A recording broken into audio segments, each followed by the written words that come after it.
बहुत सारे wicket keeper का क्वेश्चन है कि भैया विकेट कीपिंग कैसे करें और किस मूवमेंट में बॉल को पकड़े, और बहुत सारा क्वेश्चन है कि पैर का फुटवर्क कैसे हो।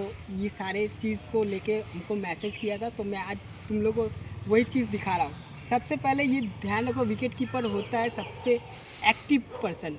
एक्टिव पर्सन क्योंकि देखो फुटबॉल में गोलकीपर और क्रिकेट में विकेट कीपर हर प्लेयर को एक्टिव करके रखता है और खुद एक्टिव रहता है, क्योंकि उसके बाद आपका पूरा ओवर का बॉल उसके पास आता है, उसमें से जिसमें से बैट्समैन खेलता है और कुछ बीट होता है उसके पास आता है, लेकिन उसको हर बॉल में ही एक्टिव रहना पड़ता है। और उसके बाद आपको क्या करना है, विकेट कीपिंग में सबसे बड़ा चीज़ है कि अभी टाइमिंग बहुत बचाना पड़ता है। बचाने का वाला देख एक मिनिस्टर है, ये वाला चीज़ देखो।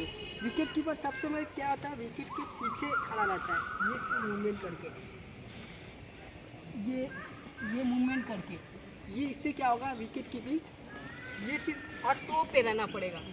थोड़ा सामने थोड़ा सामने आ बस, ये टो पे रहना पड़ेगा, टो पे ये उठा के। और एक चीज़ याद रखना, विकेट कीपर का पैर में पावर रहना चाहिए, और इसके लिए बहुत सारा फिटनेस करना पड़ेगा, क्योंकि विकेट कीपर का पैर में पावर नहीं रहेगा तो बहुत सारा दिक्कत हो उठने बैठने में, उसके बाद पैर में क्रैम्प पकड़ेगा, बहुत सारा चीज़ आएगा। तो सबसे पहले विकेट कीपर को पावर ज़्यादा करना है पैर का, तभी आप एक अच्छा विकेट कीपर बन सकते हैं। अब देखो, सबसे पहले हो गया कि पहले पैर का बैलेंस। विकेट कीपर का सबसे महत्वपूर्ण चीज़ है पैर का बैलेंस।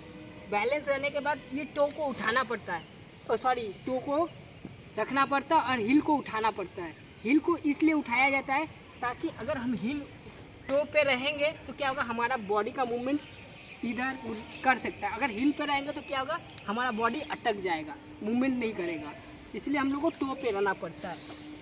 उसके बाद एक चीज़ ध्यान रखना है कि बॉल का जब पिचअप गिरेगा तो बॉल जैसे उठेगा वैसे ही कीपर को भी उठना पड़ेगा। ये सबसे बहुत इंपॉर्टेंट चीज़ है। अगर उससे पहले उठ जाओगे तो आपको दिक्कत का परेशानी होगा, क्योंकि बॉल कभी भी डाउन हो सकता है। अगर आप बॉल उठ गए तो बॉल क्या होगा, पैर का नीचे से निकल जाएगा तो क्या होगा, चौका हो जाएगा।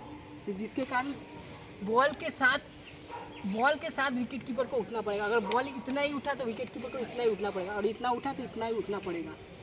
एक चीज़ और, आपको बॉल के ऊपर आँख रखना पड़ेगा, ये आँख बहुत ज़रूरी है। अगर बॉल बाउंस कर दिया तो अगर आँख रहेगा तो बॉल को पकड़ के फिर जाओ वापस। उसके बाद ये होता है स्टंप करना। तब हम लोग क्या गलती करते हैं, स्टंप करने के टाइम पे हम लोग क्या करते हैं, ये बॉल को पीछे पकड़ के ऐसे लगाते हैं, इससे टाइम चला जाता है। इसके लिए क्या करना पड़ेगा, विकेट कीपर ये बॉल पकड़े, यहीं से पकड़े यहीं से लगा दो, यही पकड़े यहीं से लगा दो, इससे क्या होगा, टाइम कम लगेगा। उसके बाद कभी भी होता है ना कि हम लोग क्या करते हैं कि विकेट कीपर क्या करता है कि बाहर का बॉल है तो ऐसे जाके उसके बाद ऐसे लगाना कोशिश करता है। इससे क्या हो रहा है, ये टाइम बहुत ज़्यादा चला जा रहा है। तो हमको क्या करना पड़ेगा, ये बॉल पकड़ने के बाद यहीं से ये वाला हाथ का यूज़ करना पड़ेगा। इससे क्या हो रहा है, टाइम बचत रहा। हम यहाँ लेके फिर दोबारा ऐसे जा रहे हैं तो इससे टाइम ज़्यादा चल रहा है। हम क्या कर रहे हैं, यहाँ से पकड़े और यहीं से लगा दिए, ये हो गया। अब उसके बाद और एक चीज़ है कि लेग स्टंप का बॉल के लिए क्या करना पड़ेगा। लेग स्टंप के बॉल के लिए हमको ये वाला चीज़ को करना ही पड़ेगा, ये वाला ड्रिल्स हमको करना पड़ेगा, तभी हम बॉल लेग स्टंप का बॉल ऐसे ऐसे जा पाएंगे। बहुत सारा क्या करता है, ऐसे भागने लगता है, ये गलत है। जाना कैसे है, ये लेग स्टंप गिरा, ये ऐसे पैर का फुटवर्क, ये बॉल पकड़ेंगे, इस तरफ नहीं पकड़ेंगे। बॉल अगर इस तरफ भी पकड़े तो हमारा हाथ ये वाला नहीं आएगा। कौन सा आएगा, ये वाला। इस तरफ का हाथ कौन सा आएगा, ये वाला। और इस तरफ का हाथ कौन सा आएगा, ये वाला। ठीक है, अगर ये चीज़ आपका परफेक्ट होगा तो आप कीपिंग में बहुत सारा इम्प्रूव करें। लेकिन सबसे पहले हो गया, आप जो कीपिंग कर रहे हैं तो आपका फोकस हर चीज़ पे एक्टिविटी में रहना चाहिए। बॉल का उठना, बॉल किधर मूवमेंट कर रहा है, और बॉल के ऊपर आँख रखना, ये बहुत इंपॉर्टेंट है। और पैर का पावर बहुत इंपॉर्टेंट है। ठीक है।